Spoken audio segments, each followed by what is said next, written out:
Bien, bonjour à tous, merci pour cette invitation qui m'honore et en même temps m'intimide un petit peu parce que comme je le disais à Baptiste Rapin, je me suis engagé sur les questions du management assez récemment, même si l'impulsion initiale est plus lointaine puisque ça fait maintenant à peu près une dizaine d'années que la faculté de philosophie dont j'ai été doyen à Lyon, qui est héritière notamment du personnalisme français d'Emmanuel Mounier et puis de la tradition lyonnaise du catholicisme social, a lancé un programme de travail sur philosophie et société, philosophie et économie, philosophie du travail, à partir notamment du fait que nous avons à la faculté, en legs depuis une vingtaine d'années, les archives Jean Lacroix, le philosophe personnaliste disciple d'Emmanuel Mounier, et puis les archives de Geneviève Vialatou, qui a été le philosophe des semaines sociales de France pendant 50 ans.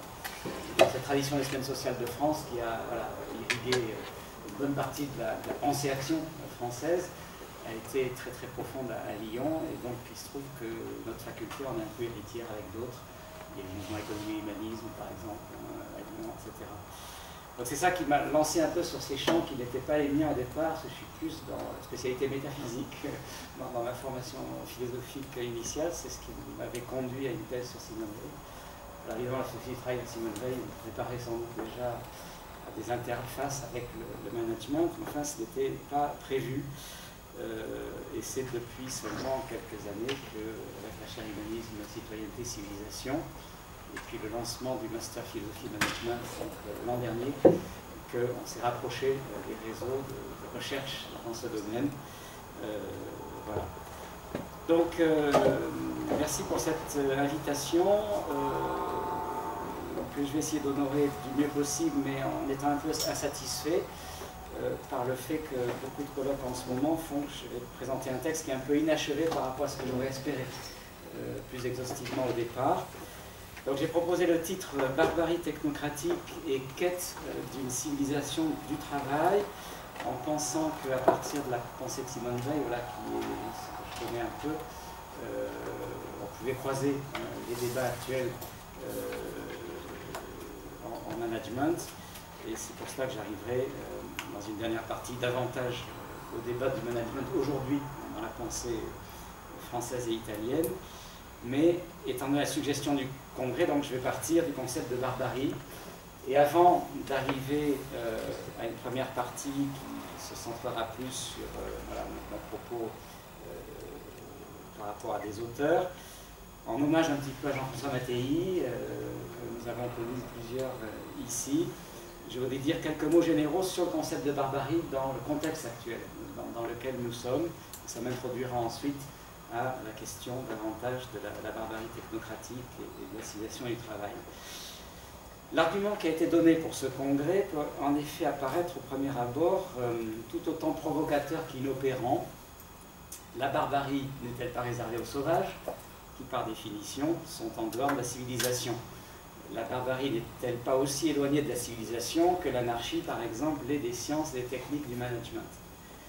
Alors c'est précisément, et je l'ai déjà entendu tout à l'heure en atelier, la référence à la science et la technique qui est claire, et l'argument et l'interrogation qui est la nôtre ces 2 jours, puisqu'il s'agit bien sûr d'interroger la science et la technique moderne et leurs effets exponentiels et planétaires aujourd'hui. Or, autant il est évident que science et technique, quels que soient leurs états historiques, sont des composantes de ce qu'on entend par civilisation, autant il n'est pas évident qu'au sens moderne, elles en soient l'essence.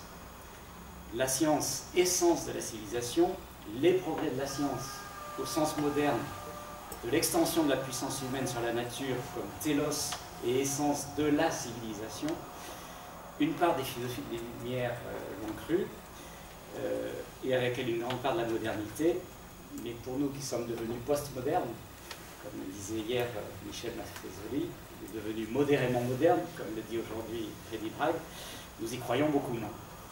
Et sans doute pour de bonnes raisons, je redis très rapidement bien sûr, les totalitarismes et l'extermination de masse du XXe siècle se sont opérés grâce à la puissance de la science et de la technique moderne,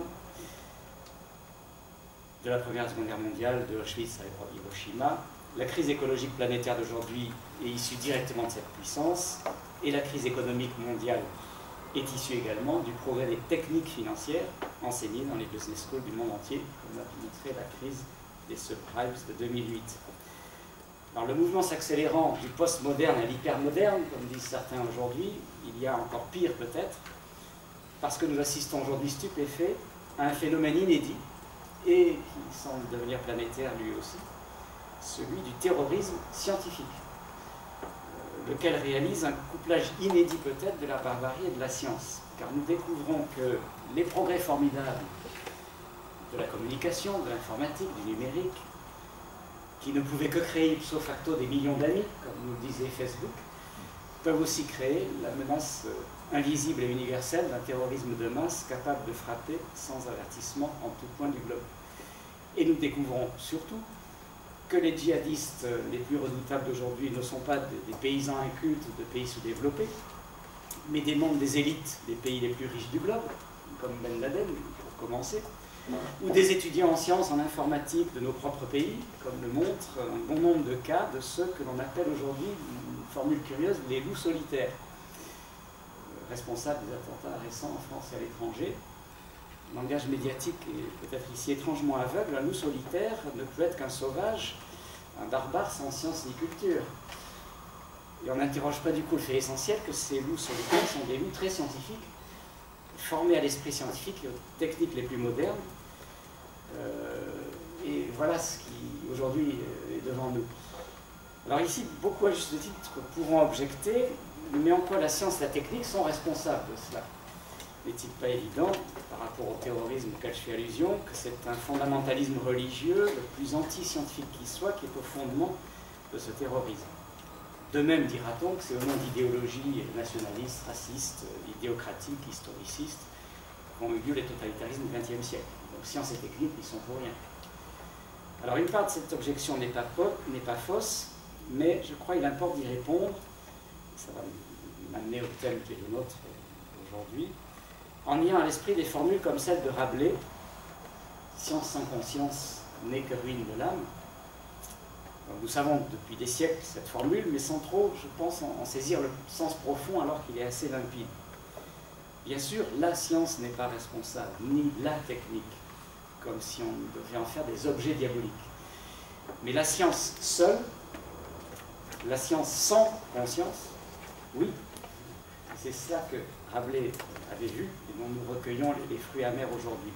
C'est-à-dire la science seulement comprise comme l'acte de se rendre maître et possesseur de la nature, selon Jean Descartes, ce que l'on a fait en tout cas, le développement de la science et de la technique laissés seuls à eux-mêmes et dont la puissance devient autoréférente, comme l'avait vu Jürgen Habermas dans un livre qui a déjà 50 ans, La science et la technique comme idéologie.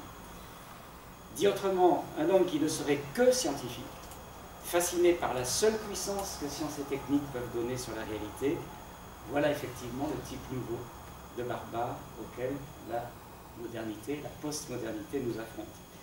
Et face à cela, la science définie par la seule puissance et efficience d'organisation, de transformation des réels, etc., ne peut évidemment fournir aucun frein, puisqu'elle en est alors constitutive. Le problème est que, répétant la formule de Rabelais apprise à l'école, nous ne nous sommes guère préoccupés de ce que conscience et âme pouvaient bien signifier dans la dite formule. Bergson avait en son temps rappelé, dans une formule aussi célèbre qu'inefficacement répétée, la nécessité d'un supplément d'âme, nécessaire pour compenser le déséquilibre entre le corps des sociétés modernes et leur vide intérieure. Il n'a pas été entendu, puisque nous avons eu pour combler ce vide les totalitarismes du XXe siècle. Aujourd'hui, il me semble que nous voyons bien ce qui à nouveau peut prétendre combler ce vide. Science sans conscience n'est que ruine de l'âme, certes, mais il se pourrait bien que le couplage direct de la science et de la religion auquel on assiste aujourd'hui dans certains lieux soit encore pire. Alors je précise pour souligner que pas plus que je vise la science en soi, je vise la religion en soi, qu'il s'agirait du couplage inédit historiquement, impensable évidemment dans un horizon comme celui des Lumières, entre la science comme puissance et une religion qui serait réduite elle aussi à être une volonté de puissance. Et là on peut imaginer un totalitarisme surpuissant par rapport à ce qu'on a connu, s'il prenait et radicalisait cette forme. Alors je m'écarte apparemment de la question du management, mais j'en suis pas loin et j'y arrive à partir de là. Ces remarques sur la barbarie prise de manière globale aujourd'hui, dans le contexte dans lequel nous sommes, eh bien, il me semble qu'elles rejoignent ce que nous interrogeons en management aujourd'hui, parce que s'il y a un trait frappant de la littérature managériale actuelle, c'est celui du constat d'une faillite de la pensée managériale classique, celle même qui s'était inscrite dans le droit fil de la rationalisation scientifique des relations humaines et du travail. Et s'il est un besoin de plus en plus ressenti aujourd'hui, c'est celui d'un lien entre philosophie et société, philosophie et management, qui soit autre chose sans doute qu'un vaste appel à l'éthique, lequel risque fort, comme hier l'appel bergsonien, un supplément d'âme, de n'être qu'un vœu inefficace ou une sorte de cosmétique publicitaire, s'il ne va pas jusqu'à réfléchir des enjeux anthropologiques et, pour moi, métaphysiques fondamentaux. Alors, pour tenter de dégager avec vous certains de ces enjeux, je procéderai en 3 temps.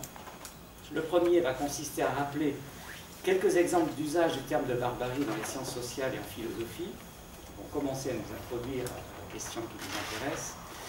Le second temps va consister à proposer de prendre la philosophie du travail de Simone Weil comme exemple d'une réflexion qui, à partir de l'analyse de la barbarie technocratique du taylorisme, dans sa vision, l'a amené à chercher à penser la constitution de ce qu'elle appelait une civilisation du travail.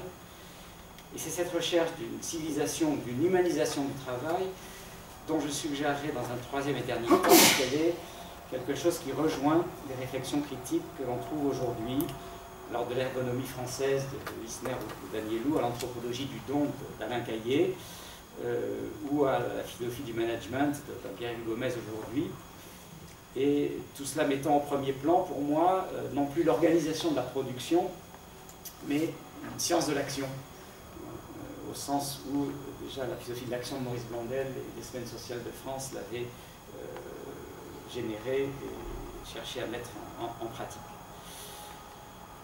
Premier temps de la barbarie dans les sciences sociales et industrielles, je dirais simplement que la récurrence du recours au terme de barbarie, que l'argument général de ce colloque a relevé dans la philosophie de la culture de ces dernières années, de Le Goff à Michel Henry ou Jean-François Mattei, fait écho, me semble-t-il, du point de vue de l'histoire des idées, à d'autres parallèles historiques, comme celui que l'on peut noter entre la réflexion de Simone Weil sur la barbarie de 1937 à 1943 et celle de Cornelius Castoriadis fondant en 1948 Socialisme ou barbarie. Alors, si l'on considère comment ce type d'interrogation peut s'articuler aux réflexions contemporaines en management, la corrélation apparaît assez évidente, me semble-t-il. C'est en effet largement à partir d'une critique de l'extension de la rationalisation de l'activité sociale et du pouvoir bureaucratique dans les structures économiques et politiques des sociétés industrielles, aussi bien capitalistes que collectivistes, que des pensées aussi diverses que celles de Simone Weil, de l'école de Francfort, de Hannah Arendt, de Castoriadis, de Claude Lefort, qui ont rajouté l'école du Mauss aujourd'hui, se sont développées. Le constat étant, comme cela a déjà été dit ces 2 jours, je me suis aperçu en atelier tout à l'heure, que, à l'opposé de la vision d'une barbarie liée à l'ignorance du progrès scientifique et technique, c'est au contraire en accompagnant ce progrès scientifique et technique que la barbarie peut prendre des formes nouvelles. Socialisme ou barbarie, par exemple, la reprise du titre d'une brochure de Rosa Luxembourg en 1915 qui voulait opposer un socialisme authentiquement humaniste à la barbarie du capitalisme et des sociétés bourgeoises les plus développées, les plus techniques, les plus scientifiques, déclenchant la Première Guerre mondiale.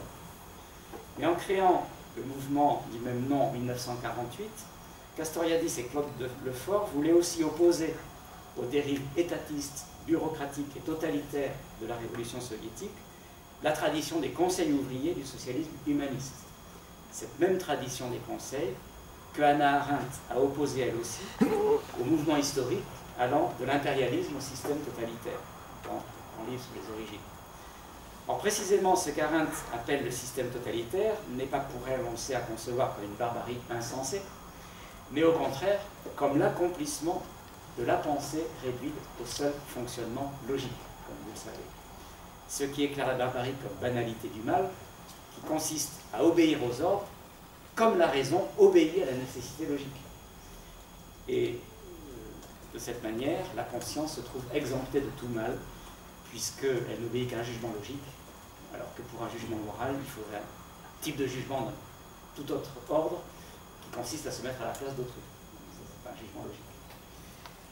Se situant historiquement entre Rosa Luxembourg et Hannah Arendt, Simone Weil a appliqué, comme cette dernière, le concept de barbarie à la double figure totalitaire du nazisme et du stalinisme, auquel elle opposera d'abord un syndicalisme révolutionnaire d'inspiration proudhonienne dans les années 30, puis à Londres, en 1943, la recherche d'un art politique nouveau que les textes publiés sous le titre « L'enracinement » cherchent à exposer. Mais son originalité par rapport à Hannah Arendt est double. La première, que je laisserai ici de côté parce que ça mènerait trop loin, est que le phénomène totalitaire renvoie aussi pour elle au concept platonicien du gros animal social, tel que le totalitarisme moderne lui apparaît comme une forme nouvelle, mais d'un phénomène éternel, qui est celui de l'idolâtrie du pouvoir. Et cela la rapproche plus de l'analyse des religions politiques dans Eric Voegelin aux États-Unis ou de Raymond Aron en France que de Hannah Arendt, qui tient à ce que le phénomène totalitaire soit absolument inédit, comme vous le savez, sans précédent en aucune manière dans l'histoire. La seconde originalité est d'avoir déployé son analyse du pouvoir et des causes de l'oppression de la liberté sociale, autant sur le plan d'une philosophie du travail et de l'économie que sur celui d'une philosophie politique. Et c'est évidemment ce qui m'intéresse et qui va me conduire à mon propos, parce que cette dimension de la pensée de Simone Weil croise directement les problématiques du management qui sont encore les nôtres aujourd'hui. Appliquée au management des organisations du travail, la question de l'oppression ou de la barbarie technocratique peut en effet se voir introduite par la remarque que Simone Weil faisait dès 1934, à savoir que si la première révolution industrielle s'est caractérisée par la croissance de la domination humaine sur la nature, grâce à l'utilisation de nouvelles sources d'énergie et de puissance, une seconde révolution industrielle est celle qui peut se définir par la croissance de la domination technocratique sur les hommes grâce à l'organisation scientifique du travail. Alors je présente rapidement le cadre général de pensée de Simone Weil.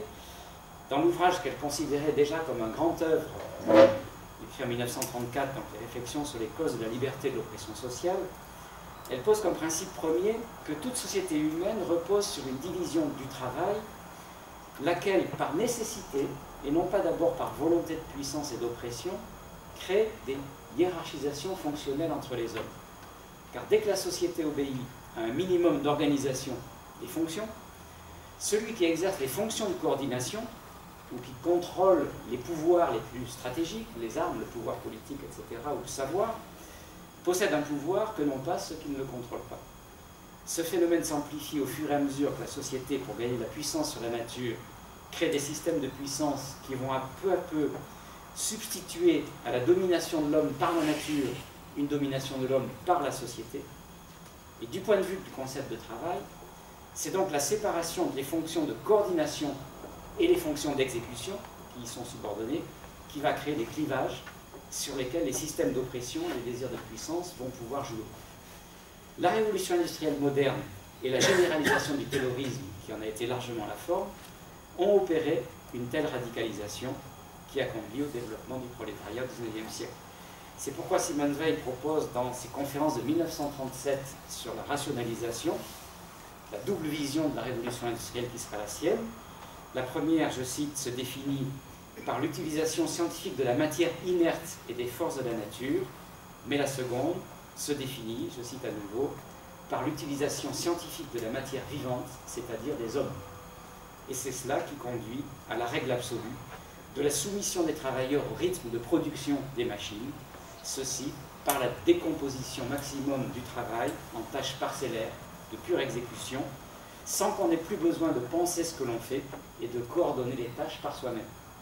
Et ce que visait donc Simone Weil, c'était le type de pensée allant de Adam Smith à Taylor et à ses successeurs, pour lesquels le progrès consiste à faire en sorte que les travailleurs n'aient plus besoin de penser ce qu'ils font, parce que, comme le disait Taylor, d'autres l'ont pensé pour eux. Et si on réfléchit sur ce schéma fondamental, la barbarie de ce point de vue consiste, bien sûr de manière inconsciente et tout à fait précise, à reproduire la structure anthropologique de l'esclavage antique, s'il est vrai que le prolétaire, comme l'esclave d'Aristote, n'est plus qu'un pur instrument animé, comme le dit Aristote de l'esclave, par la pensée d'un autre. C'est le producteur, le chef d'entreprise, etc., qui est celui qui pense pour quelqu'un qui ne pense pas. Alors je note au passage que c'est cela qui a conduit Simone Weil à critiquer une conception marxiste de l'aliénation trop purement économique, à ses yeux, parce que pour elle, l'aliénation ne peut pas se réduire seulement à l'extorsion de la plus-value du travail, mais tient à l'absence totale de domination sur les conditions et le processus de son travail par le travailleur. Donc la révolution prolétarienne ne saurait se définir par un pur surcroît de salaire, ni par la collectivisation de la propriété, comme elle l'écrit dans la conférence sur la rationalisation, je cite, « Si demain on chasse les patrons, si on collectivise des usines, cela ne changera en rien ce problème fondamental qui fait que ce qui est nécessaire pour sortir le plus grand nombre de produits possibles, ce n'est pas nécessairement ce qui peut satisfaire les hommes qui travaillent dans l'usine. » Si on voulait viser ainsi le stakhanovisme stalinien autant que le capitalisme libéral, et les conditions des années 30 règnent toujours, pour une grande part, aujourd'hui encore, peut-être pas chez nous, mais dans les pays dits entièrement développés. Là, je souris parce que j'étais dernièrement à l'IAE de Nantes pour une journée philosophie et management avec François Denilou, un des fondateurs de l'ergonomie française, et j'ai eu le malheur de dire que chez nous, le travail des années 30 tel que Simone Weil l'avait défini n'existait plus. Et après mon intervention, François Denilou m'a dit alors, tout ce que tu as dit, c'est très bien, je signe à fond, mais tu n'as pas le droit de dire cela. Si tu savais ce que moi j'observe en tant qu'ergonome dans les entreprises, par exemple dans l'agroalimentaire, tu serais terrifié comme moi de voir que ce qu'analysé dans les 30 continue d'exister de la même manière. C'était l'exemple du travail à la chaîne dans les abattoirs, ou dans les chaînes d'abattage, par exemple, il faut chronométrer la chaîne de telle manière qu'on a 4 secondes pour trancher la gorge d'un poulet. Et ceci heure par heure, pendant toute une journée, toute une semaine de travail. Voilà. Simone Weil, c'est ce qu'elle a analysé dans les années 30, c'est notre manière, le système de machine-outisme dans lesquels elle était. Alors à partir de là, s'ouvrent deux questions qui vont ouvrir aux deux parties qui vont suivre pour moi. Première question, de savoir si la source de l'oppression est dans le travail lui-même, en tant qu'il ne serait qu'une soumission à la nécessité, comme l'avaient pensé les Grecs, ou s'il pouvait être vu autrement. Alors, il y a une perspective assez fréquente au XXe siècle, qui va de Heidegger à Hannah Arendt, puis de Habermas à Michel Henry, me semble-t-il, qui tend à penser le travail avant tout comme une activité technique, qui va considérer qu'un trait caractéristique de la barbarie moderne ou contemporaine, c'est de transposer le schème du travail compris comme activité technique, relation de domination de l'homme sur la nature, au plan de la relation entre les hommes. On va tenter d'opposer ainsi travail et action, chez Arendt, ou travail et interaction, chez Habermas, ou vérité de la technique et vérité de l'être ou de la vie, de Heidegger à Michel Henry. Il me semble que l'intérêt de la pensée de Simone Weil, c'est qu'elle se situe à l'écart de cette tendance, parce qu'elle veut précisément soutenir l'analyse et la conviction que la réduction du travail à une technique de domination, c'est une trahison du travail, de la vérité du travail. Il faut s'orienter vers l'utilisation du travail pour transformer la manière dont les modernes conçoivent le travail. Ça m'a amené à la deuxième partie. Et puis la deuxième question qu'on regarde, la première pour moi, c'est de savoir si le management moderne doit être pensé de manière tendancielle comme une sorte de glissement constant et irréversible vers une barbarie technocratique qui serait inhérente à toute structure de pouvoir, à toute technique ou norme de contrôle. Radicalisons l'idée. Le management comme théorie des organisations ne dériverait-il pas alors vers une théologie de l'organisation, comme le dit aujourd'hui Baptiste Rapin, au sens d'une idéologie ou d'une théodicée du mouvement pan-organisationnel qui affecterait inévitablement, semble-t-il, toute action de management quelle qu'elle soit. Alors cette thèse que je trouve très stimulante, provocante, argumentée, me conduit, au point que j'en suis aujourd'hui, à une interrogation analogue à celle que je viens de formuler sur la question du travail. Si le management est vraiment cela et ne devrait être que cela, comment en sortir? C'est-à-dire, si tout est domination, comment sortir de la domination? Donc j'espère qu'après par critique du management comme totalitarisme ou barbarie, vous, les spécialistes du management, je pense à Baptiste Rapin et beaucoup parmi vous, eh bien, pourraient engager une partie plus constructive, une nouvelle théorie du management qui serait vraiment une théorie de l'action et de la liberté créatrice. Est-ce que c'est possible ou pas? Je l'espère, parce que sinon ça serait désespéré. Mais voilà, ça sera ma question. Et c'est pourquoi, dans la toute dernière partie à laquelle je vais arriver, qui me servira de conclusion, j'essaierai d'avancer dans la référence aux travaux qui actuellement me semblent pouvoir aller dans ce sens, d'une anthropologie du don, qui puisse nourrir une anthropologie du management, mais je sens très bien que, enfin, dans le point où j'en suis, c'est très en avant de nous, c'est la tâche qui peut nous attendre pour aujourd'hui et demain. Alors je passe à ma deuxième partie après ces considérations sur la barbarie, la recherche d'une civilisation du travail chez Simone Weil. Une formule de Simone Weil dans les Cahiers de Marseille pourrait symboliser le propos ici. Simone Weil écrit à un moment, le fragment qu'elle écrit à ce moment-là, le fait essentiel c'est celui-ci, la disqualification du travail et la fin de la civilisation. Vous voyez comment elle prend les civilisations qui nous intéressent dans ce congrès d'une manière tout à fait spécifique, c'est que si la civilisation de la science, de la technique au sens moderne va vers la barbarie, une civilisation authentique consisterait à la faire aller vers une humanisation de la vie, mais qui impliquerait alors une transformation radicale du travail qui est moderne. Est-ce que c'est possible? Est-ce que c'est pensable? Alors j'engage la réflexion à partir des trois catégories anthropologiques majeures que l'on trouve à la fois chez Hannah Arendt et Simone Weil: travail, action et contemplation. Chez Arendt, vous le savez, ces catégories doivent être séparées. La séparation la plus fondamentale est celle entre vita activa et vita contemplativa. Puis, si on se penche ensuite sur la tripartition interne à la vita activa elle-même, l'autre séparation majeure est, chez Arendt, entre travail et action. L'œuvre, située entre travail et action, ne jouant pas réellement à mes yeux, bon, ce serait un débat, je n'ai pas le temps ici de le développer, un rôle de réelle médiation, médiatisant travail et action. Ce serait à discuter.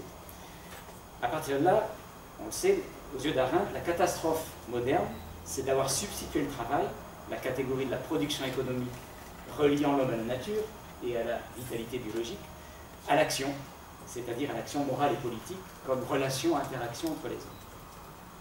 Par rapport à cette vision d'Hannah Arendt, je pense que par contraste, on peut formuler l'inspiration propre à Simone Weil en disant que pour elle, la crise moderne du sens vient moins d'une substitution du travail à l'action, ou à la contemplation, si on voulait élargir le débat, que d'une réduction simultanée du sens de ces trois dimensions anthropologiques, précisément dans la mesure où, dans l'évolution de la modernité, les trois dimensions se sont isolées et séparées, chacune des autres. Là où il faudrait au contraire les réarticuler. Et c'est dans cette voie de réarticulation que Simone Weil s'engage. Pour le dire dans les termes qui sont les nôtres ici sur le management, l'organisation du travail a pris le pas sur la question du sens du travail, lequel suppose sans doute le lien à l'action et à la contemplation. De même que, pour formuler les choses de manière plus provocante par rapport à notre business school, la théorie des organisations a pris le pas de manière écrasante sur ce qui devrait s'appeler philosophie du travail ou de l'action. Dans le Master Philosophie Management qu'on a lancé à Lyon, on a remplacé le cours théorie des organisations par un cours philosophie du travail et de l'action. Pour souligner la priorité génétique et anthropologique, à mes yeux, de l'action et du travail sur l'organisation. Les organisations sont créées par une action. Mais l'inverse, est-ce qu'une organisation peut créer de l'action de manière automatique et structurelle? Sans doute pas. Voilà. Il y aurait le concept d'inspiration aussi à introduire dans ces coupes conceptuelles. Alors, j'essaie de présenter la réflexion de Simone Weil sur le lien entre travail et contemplation, et ensuite sur le lien entre travail et action. Je ne pourrais pas être complet, je vais essayer dans le temps qu'on a de dire un minimum. La question de l'articulation entre travail et contemplation est un fil rouge dans la pensée weilienne, des années 30 jusqu'à l'enracinement en 1943, c'est-à-dire indépendamment des évolutions politiques et spirituelles de Simone Weil, sa ligne de pensée continue, tout à fait frappant de ce point de vue-là. Et c'est pour ça qu'elle écrit par exemple en exergue de son journal d'usine, une formule qui est trop peu connue. Je cite: « Non seulement que l'homme sache ce qu'il fait, mais si possible qu'il en perçoive l'usage, qu'il perçoive la nature modifiée par lui, que pour chacun son propre travail soit un objet de contemplation. » Alors, dans mes travaux sur Simone Weil, j'ai souligné combien la lecture de la condition ouvrière par Hannah Arendt avait occulté complètement cette dimension, en ne citant, en condition de l'homme moderne, si vous y référez, que la seconde formule mise en exergue par Simone Weil, qui est un verbe mère, bien malgré toi, sous la pression d'une dure nécessité. où Simone Weil exprime ce qui a été la modalité de son expérience de la condition prolétarienne, c'est-à-dire la souffrance, l'oppression, etc. Mais la formule qui disait son intention profonde, pourquoi elle est allée en usine, quelle était son intention, Hannah Arendt, la gomme, n'en parle pas. C'est tout à fait frappant. Et ce que ça gomme, c'est ceci qui est très important, c'est l'exigence de contemplation dont parle Simone Weil. C'est pas du tout d'abord quelque chose de mystique, comme on pourrait l'imaginer en ayant à l'esprit l'évolution mystique Simone Weil. C'est quelque chose de quasi épistémologique et pragmatique, qu'elle définit ainsi dans les textes de Marseille. Le seul mode de production pleinement libre serait celui où la pensée méthodique se trouverait à l'œuvre tout au cours du travail, de telle manière que le travailleur puisse toujours garder présente à l'esprit la conception directrice du travail qu'il exécute. C'est ça le premier sens de contemplation, c'est-à-dire dominer le processus du travail par la pensée. Après avoir travaillé, pouvoir contempler ce qu'on a fait. On voit que dans cette perspective, c'est évidemment pas le travail qui est jugé aliénant, ni la technique dans son essence, mais le primat absolu de la production sur le travailleur qui va déconnecter les mécanismes techniques de la pensée qui les a produits. Alors qu'il faudrait que l'individu arrive à dominer les processus techniques dans lesquels il est engagé. À l'inverse donc de la proposition qui consisterait à nettement séparer travail et technique d'une part et action libre d'autre part, comme chez Habermas ou Hannah Arendt, pour éviter de contaminer la seconde par le premier, c'est au contraire dans l'introduction de la pensée et de l'activité au sein du travail qu'il faut chercher de quoi réduire l'aliénation. Et c'est pour cela que dans le journal d'usine, plusieurs types de propositions, puis dans les textes théoriques ultérieurs, vont être formulés en ce sens. La mise en cause du principe fondamental du taylorisme, qui peut se retrouver dans quantité de pratiques qui ne sont pas affectées du nom de taylorisme, la séparation maximale entre fonctions de coordination et d'exécution, se concrétisait par exemple chez Simone Weil par la proposition de supprimer dans les usines de l'époque qu'elle a connue le système des régleurs. Alors, une proposition dont j'ai découvert qu'on la retrouve 20 ans plus tard chez Gilbert Simondon, dans du mode d'existence des techniques. Je me demande si Simondon n'a pas trouvé l'idée chez Simone Weil. Je n'ai pas de preuves textuelles, mais le parallèle est tellement frappant. Simondon lisait tellement tout ce qui sortait sur la technique, le travail à son époque, que je suis persuadé que comme Hannah Arendt, il a lu la Condition ouvrière dès qu'elle est sortie et il a pu s'en inspirer.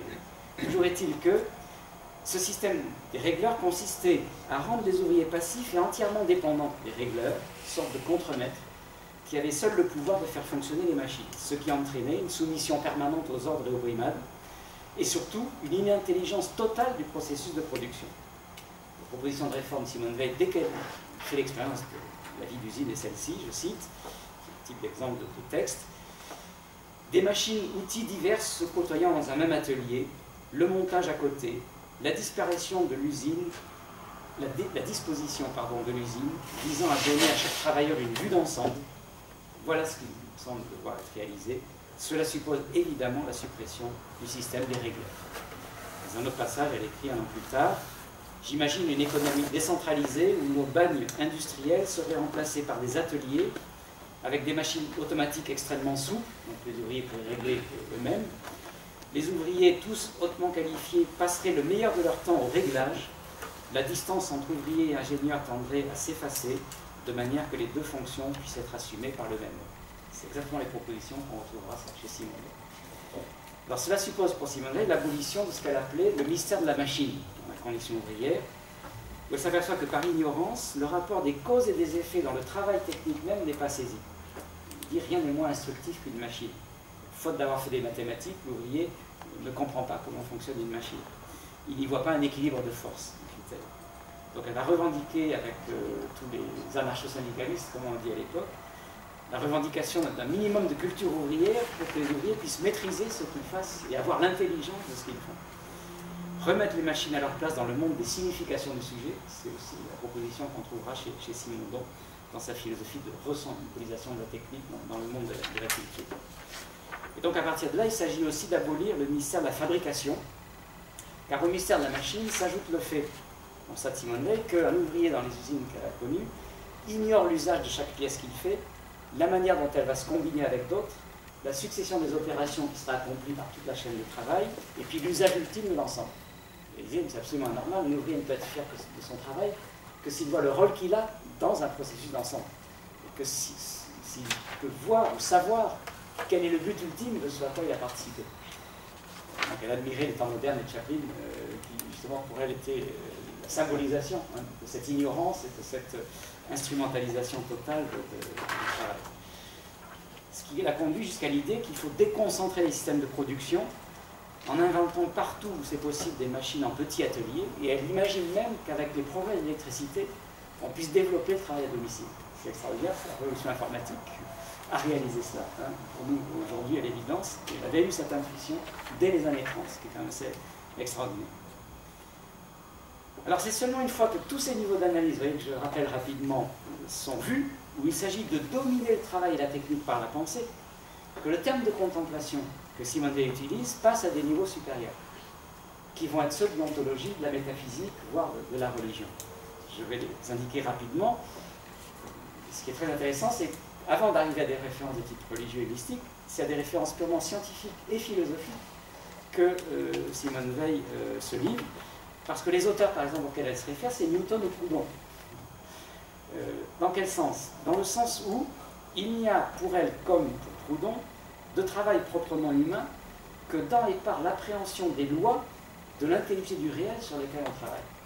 Et elle cite par exemple volontiers cette formule du système des contradictions économiques, où Proudhon écrit « Le génie du plus simple artisan l'emporte autant sur les matériaux qu'il exploite que l'esprit de Newton sur les sphères inertes dont il calcule les masses et les distances. » Et l'idée qui est que le moindre artisan a une connaissance pratique des lois de la pesanteur et de la gravitation équivalente à celle plus abstraite de Newton. Comme un agriculteur traditionnel a celle du mouvement des astres ou du cycle des saisons, sans posséder aucune science astronomique au sens savant du terme.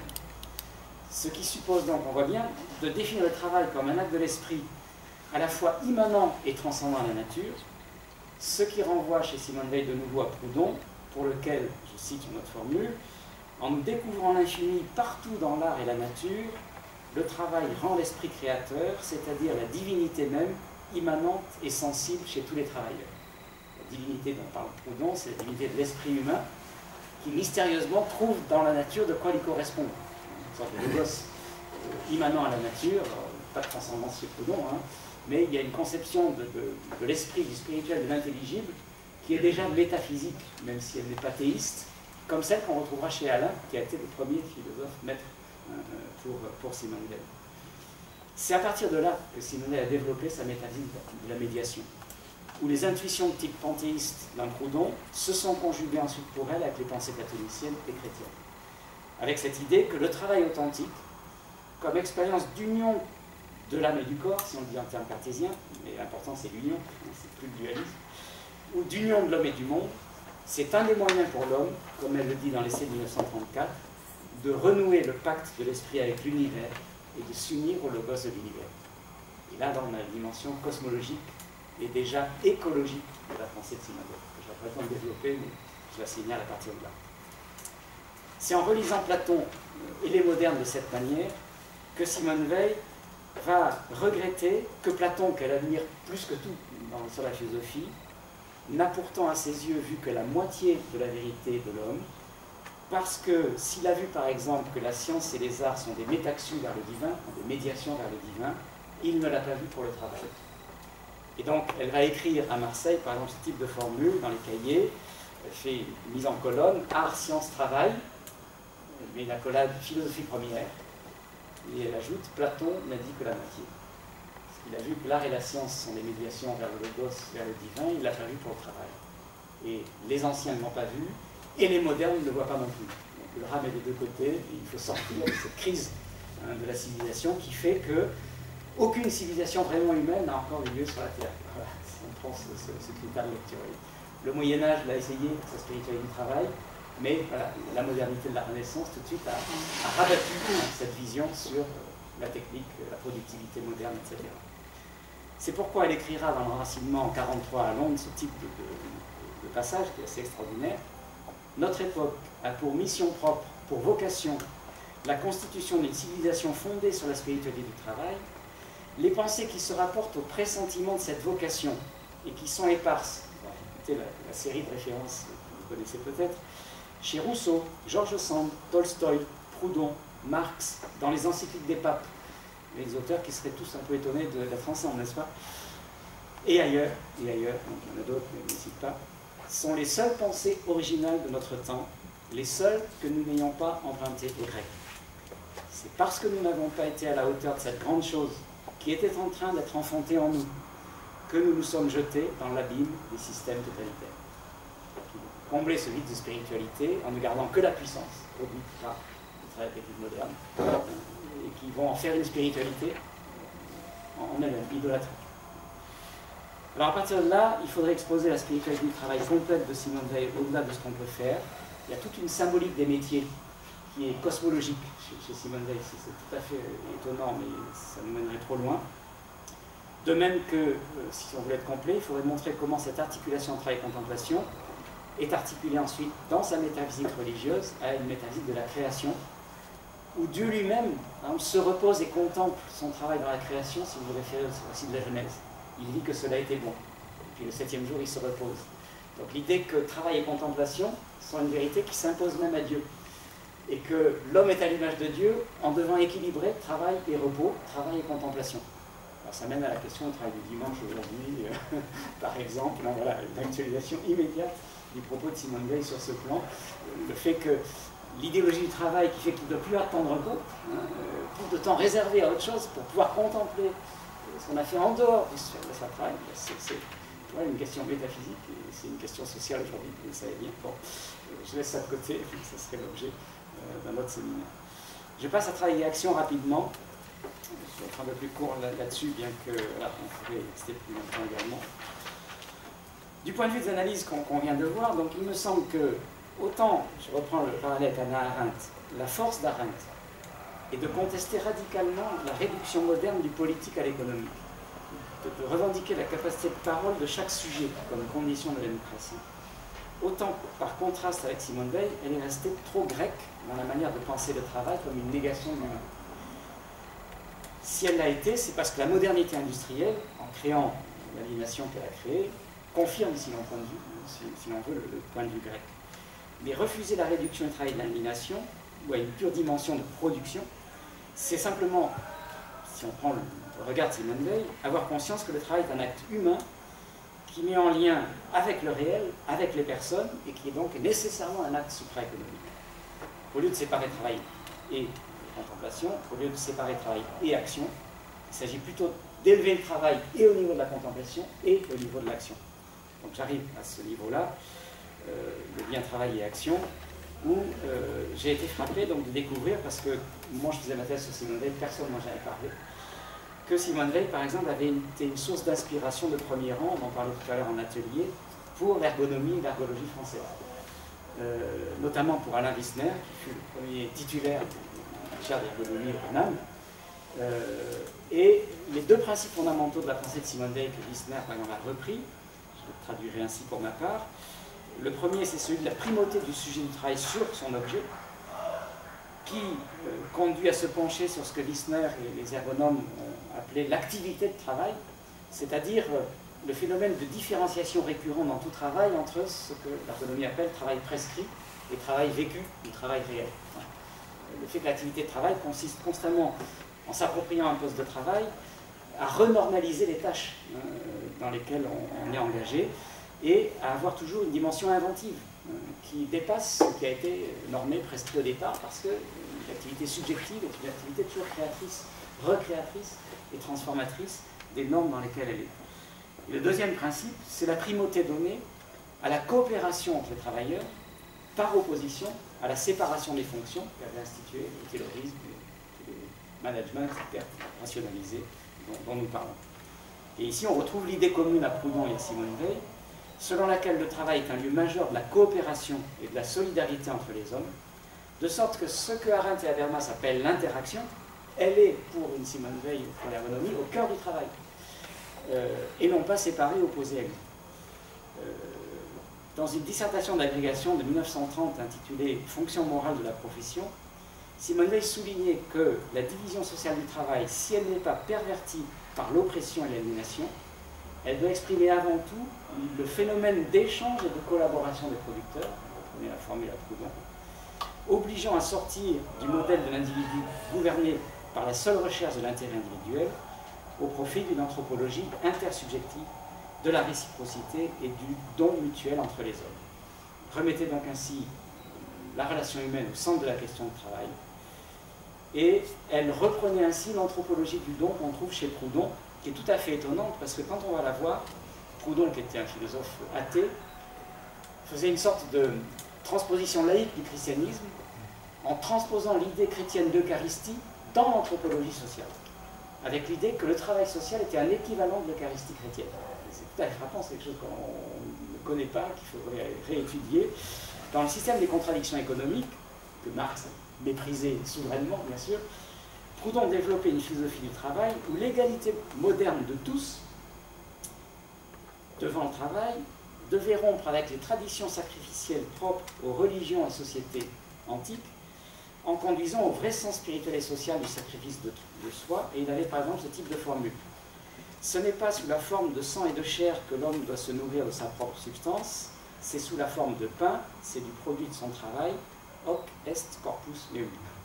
Cette formule de l'Eucharistie chrétienne, il l'appliquait à l'homme au travail avec l'idée que le travail est la source de toute abnégation, parce qu'elle consiste en quelque sorte à donner sa vie dans le travail pour donner la vie à ceux dont le travail va fournir les moyens de subsistance, etc.